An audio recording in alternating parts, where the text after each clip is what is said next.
Hey everyone, in this video, I'll show you how to use keyframes in CapCut step by step.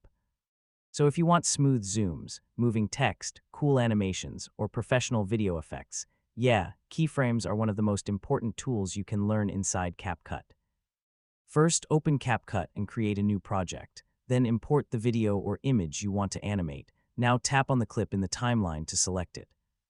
Once the clip is selected, you'll see editing tools appear at the bottom of the screen. To create a keyframe, move the playhead to the point where you want the animation to start, then tap the small diamond-shaped keyframe icon. Next, move forward on the timeline and change the clip's position, size, or rotation. CapCut automatically creates another keyframe and animates the movement between both points. Once your animations are finished, export the project in high quality for TikTok, Instagram Reels, or YouTube Shorts. And that's basically how to use keyframes in CapCut from start to finish. After a little practice, you'll be able to create smooth animations and much more professional-looking edits.